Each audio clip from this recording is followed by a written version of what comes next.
Manchester City defeat PSG 4-1 on aggregate 2-0 this Tuesday in the second leg in Manchester. Under the rain, under a little bit of snow.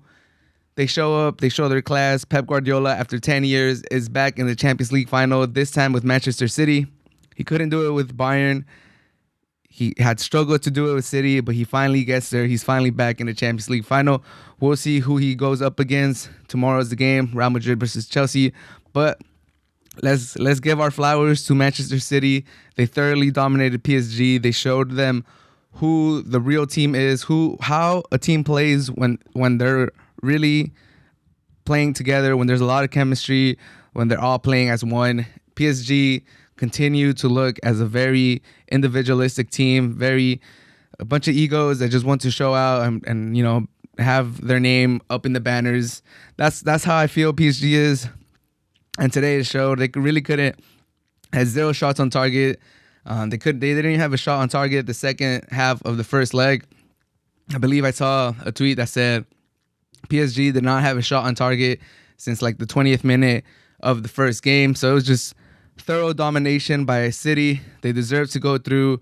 If I was to point out some key players, I would first tip my hat to Ruben Diaz. He is the best center back in the world right now. He's played amazing. He was everywhere. It looked like there was 6 or 7 Ruben Diaz out there. It was a sight to behold. He was winning balls in the air. He was lunging at every shot, at every cross. It seemed like anything that PSG was able to muster, Ruben Diaz was there to sniff it out, to reject, to send back. Like, if I was a PSG player, I would be tired of Ruben Diaz. I wouldn't want to see Ruben Diaz at all. I wouldn't want to run into him after the pitch.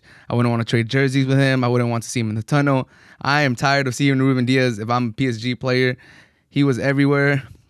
He was a nuisance. And I was thoroughly impressed by how good they looked, by how good Ruben Diaz and that defense have looked. Ederson, one of the best keepers in the world, really didn't have to do much in the game. There was no shots on target. The defense was just elite. Stones played great too. Kyle Walker played great. Shevchenko played great. That whole back four played great. And Ederson, I touched on him in a little bit. Let me give him some props too. The pass that he had in the build-up to the first goal, that is amazing. Ederson provides you with a keeper that could play with his feet, that could start your offense, that could push the ball down the field through the lines of the defense. Just Ederson, an amazing keeper. I think he surpassed Alisson this season as the best Brazilian keeper. I don't know if he'll be the number 1 in Brazil in the South America tournament, the Copa America. I don't know if he's gonna be the Copa America starting keeper this summer when Brazil take the field. But in my opinion, he has surpassed Alisson as the best Brazilian goalkeeper. Ederson, he has been amazing. Alisson, obviously, we know that he had a down year. But we all know that, especially with national teams, there's a lot of players that just kind of have set positions, and those national team coaches don't like to switch up a lot of their teams sometimes. So we'll see if Alisson keeps that starter position or Ederson does take that starting position from him. But again, Ederson, amazing season. He's up there as top 3, top 2. He might be the best goalkeeper right now in the world. Tip my hat to Ederson. Also, Mahrez, he scored 2 goals. He had 3 in the semifinal combined on both legs. I just want to give him props too. Ever since he broke out with Leicester City, you could just see the class. You could just see his type of player he is. He has a magical left foot. Yeah, sometimes he over dribbles. Yeah, sometimes he doesn't pass the ball. But hey, you need that if you're going to be one of the elite wingers. You need to be a little ball huggy. You need to believe that you're always going to score. And I'm glad that he's getting his shine right now with Manchester City.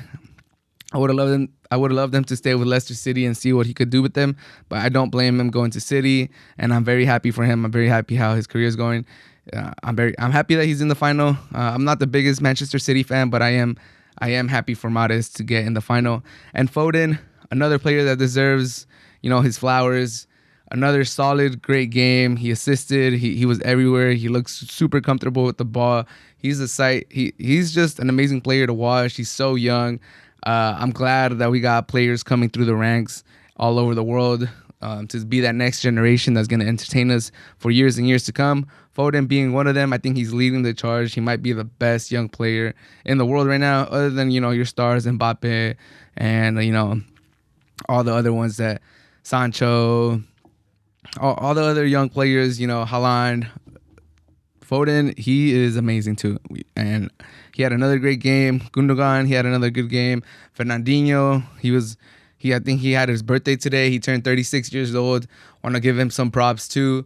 He had an amazing game. Just overall, this was a great performance by City. They thoroughly overmatched PSG. PSG never really looked dangerous. Never looked like they were gonna turn this tide. Never looked like they were gonna put Manchester City in danger of not going to the final. So tip my hat off to Manchester City. PSG, like I said, they keep reminding me how much of an individualistic team this is. How much is PSG is just a collection of stars, a collection of really, really good players.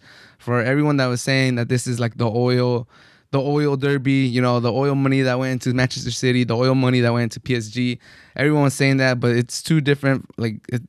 The way they play on the field is two different. They might have built the teams up similarly when they got new owners and oil money invested into their team, but they play completely different on the pitch. PSG is an individualistic team. They don't look together. It's a bunch of really good players, just a collection of talent. Manchester City has an amazing squad too, but they also play as one. They play connected. They press together. They defend together. It's just night and day. And for PSG, I'm not saying it won't work, but they've invested so much money since, I believe, 2011. They still haven't won the Champions League. They got to a final last year. They got to the semifinals this year. So maybe they are right on the cusp of getting to another final, winning it. We'll see. We'll see if Neymar stays. We'll see if Mbappe stays. We'll see what they do. We'll see how Pochettino is able to progress with PSG. But another year that PSG doesn't win the Champions League. And we'll see if Neymar stays. There is rumors that he wants to go back to Barcelona. There is rumors that Mbappe is going to go to Real Madrid.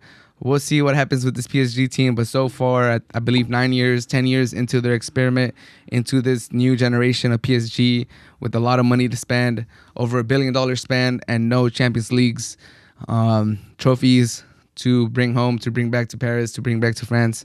I would like to say that it is a disappointment. Today, it was disappointing that Mbappe couldn't play. I would have loved to see if Mbappe could have played. It might have been a different game. They completely shut him down in the first leg, but I would have still liked to seen him in the second leg to see if he could have maybe carried the team. Fortunately, he didn't play. He didn't even get subbed. Unfortunate to see Di Maria lose his head and stomp on Fernandinho. But I think PSG, they have a bunch of hotheads, and it showed today. And I think Manchester City was the way better team. They thoroughly deserve to go to the final, and we'll see who they play after Chelsea and Real Madrid finish their matchup tomorrow.